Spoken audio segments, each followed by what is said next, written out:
Is it okay, sir? Yes, sir. Yes, okay. Okay. Thank you so much, sir.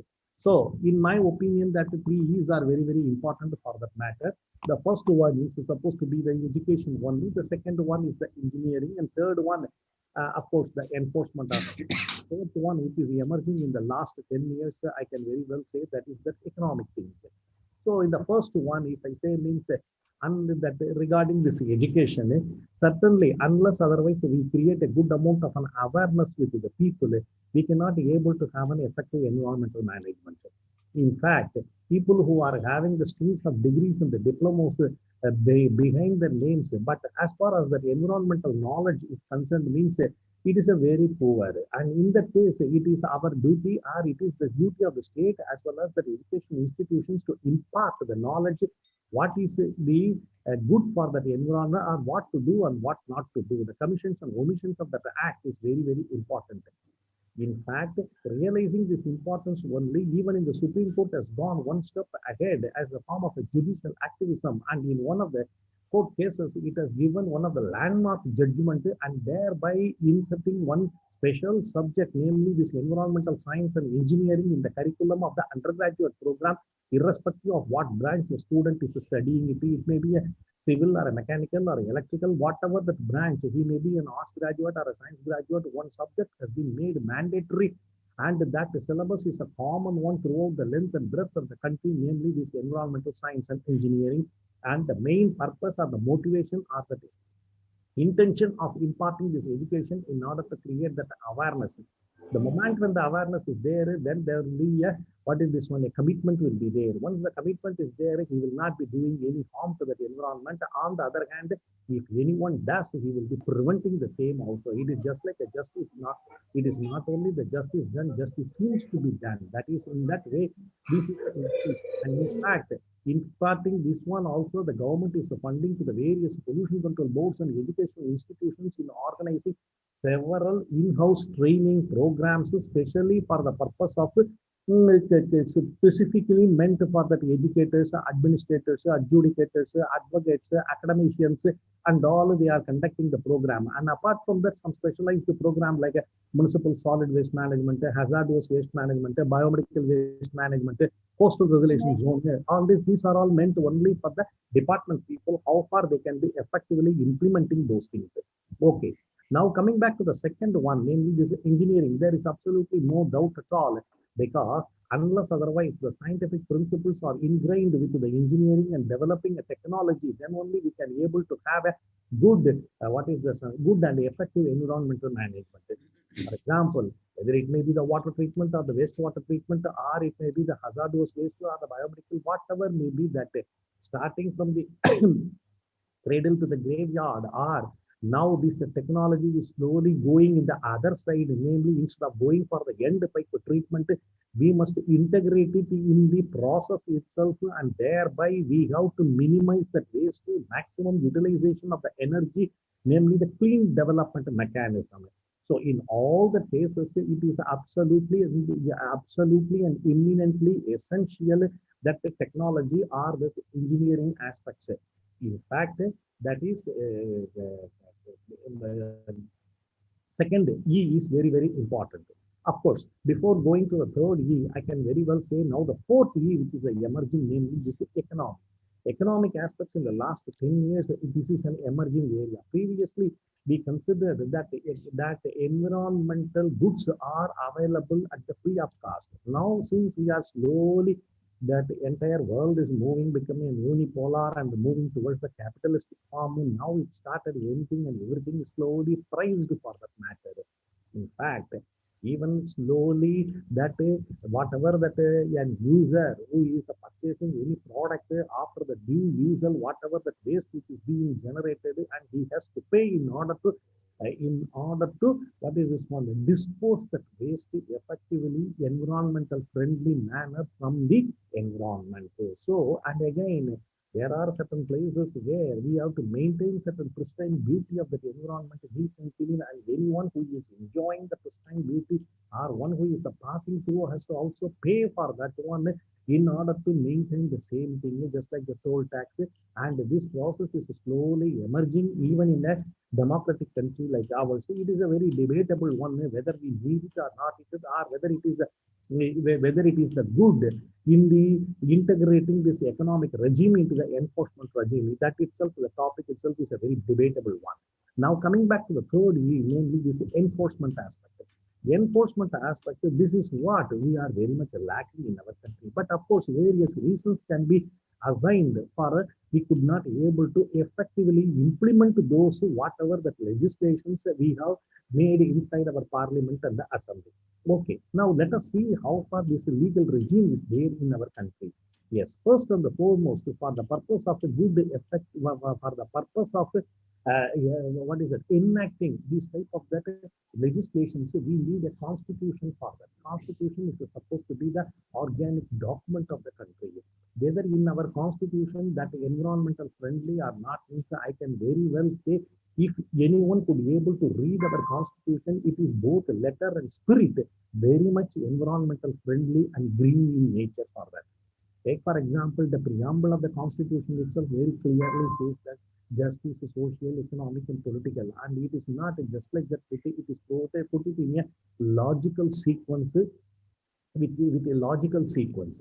Then similarly, that principle of equity and equality, and if you could extrapolate this equity and equality principle with reference to the environment and sharing of the resources, means certainly that in our country we are that our constitution favors a very good, what is this one, environmental friendly for that matter. Okay, sir.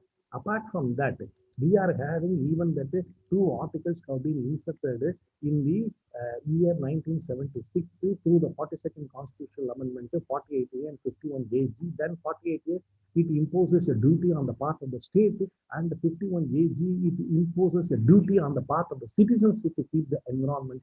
And that environment includes anything and everything for that matter. In fact, it may be the coastal ecosystem, or it may be the marine, or it may be the mountains, or it may be the desert. Anything and everything has been included.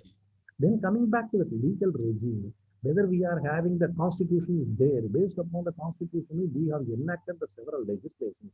And as far as the legislation is concerned, I can very well say there are two types. One is called the environmental legislation, another one is the environmental legislation. So what is the difference between the and the other one? Means B is meant to, you know that in English, the B is the definite article. So the environmental legislations are the environmental legislations which have been enacted specifically for the purpose of environmental protection, whereas other without the environmental legislations are the other legislations where incidentally there are several sections are available in order to keep the environment neat and clean, or it is more specified on the what is the public health and hygiene, and it is more referred within the what I can say within the with reference to that particular act. Then what are the various examples? If I say, means take for example the Factories Act or the Fisheries Act or Bombay Colaba Post Act, like that. If you take Indian Police Act, then Indian Penal Code, all these things, there are several sections are available in order to keep that public health and hygiene in a neat and clear manner for that matter. Okay, sir. Then coming back to the environmental legislation, now from the year 1974, for the first time, in order to protect our water bodies, we have created the Water Act, 1981 Air Act, 1986, of course, an umbrella act, namely this Environmental Protection Act. Then 1991 Public Liability Insurance Act. Then 2010 we have got the National Green Tribunal Act. Okay, sir. Now, Air Act, Water Act, I need not to say, based upon that, the various pollution control boards have been created and the functions have also been very clearly mentioned. And the functions include the policing of the, starting from giving the consensus to the industries to the policing job, namely how far they are effectively following whatever that regulations they have been mentioning and developing the standards, developing the technology, getting that giving that consultancy work, and all these things have been very clearly mentioned in the Water Act and Air Act. The more important one is supposed to be the Environmental Protection Act. Why it is means the section 5 of the EP Act clearly gives the power to the executive to make several rules, regulations, notifications, bylaws and all. Based upon that, nearly 100 notifications, rules and bylaws have been made.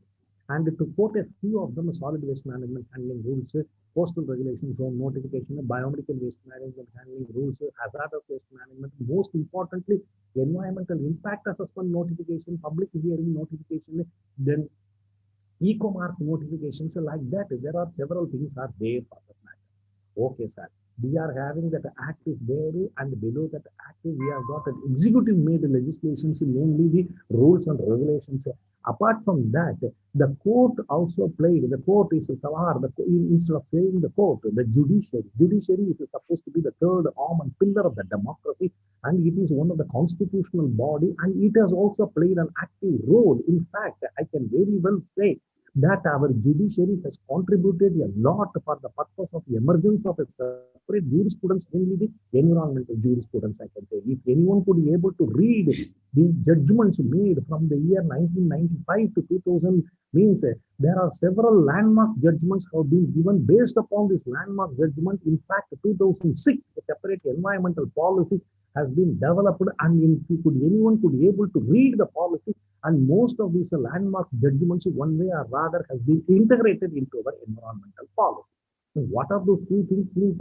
Just because of the paucity of time, another 2 more minutes is there. Take for example, the sustainable development. Sustainable development principle was in the soft law in the year 1992 in the Rio Declaration. But in the year 1996, Vellore Citizens Welfare Forum case, Justice Kulkut Singh in the course of his judgment made this sustainable development principle into integrated into our domestic legal regime. Sorry, sir, to interrupt you. The third one is the polluter pays principle. Sir, the fourth one is the public trust doctrine. Yes, sir. Sir, sorry to interrupt you. You are so cogent, you so persuasive and knowledgeable that we can hear you hours and hours, and we would like to hear you once the opportunity permits us. But Yes. Here we have to follow some time limits. 1 more minute is if there. you could, I will summarize. See, Yeah. I'm having the time Yes, is sure, also. sure. So I'm just seeing it. So 1 minute is there. So that's why I'm going in the Tejas Express speed, not the Shatabdi Express speed. Yes. Okay. So the judiciary has also Yes. contributed a lot for that matter. Public trust doctrine, polluter pays principle, precautionary principle, sustainable development, intergenerational equity, all these things. Then apart from that, then the environment cannot be viewed in an isolated way. And in fact, this whatever the developments which are taking place at the international level also has contributed a lot for the domestic legal regime. Take for example the Biodiversity Convention, Biodiversity Act, Basel Convention with reference to hazardous waste management. Then what is this one? This climate change convention, United Nations framework convention on the climate change for the climate change policy. Like that, international thing also developed. Now, just it is exactly 1 o'clock. So, because of the paucity of time, I could not be able to go in detail about all these things. But I wanted to tell you at the end why we cannot be able to effectively implement whatever the legal regime which is present. And in spite of having what is this one, education is there, engineering is there, economic, but still we could not be able to attain the level of expectancy. And for that one, what are the various reasons? I have listed the various reasons because of the time factor. But anyhow, when an opportunity comes in the next time, certainly I will be the first person to extend my fullest cooperation to the best of my ability and highlight and enlighten all those things in detail. Once again, I would like to record my sincere and heartful thanks to the organizers of this conference, especially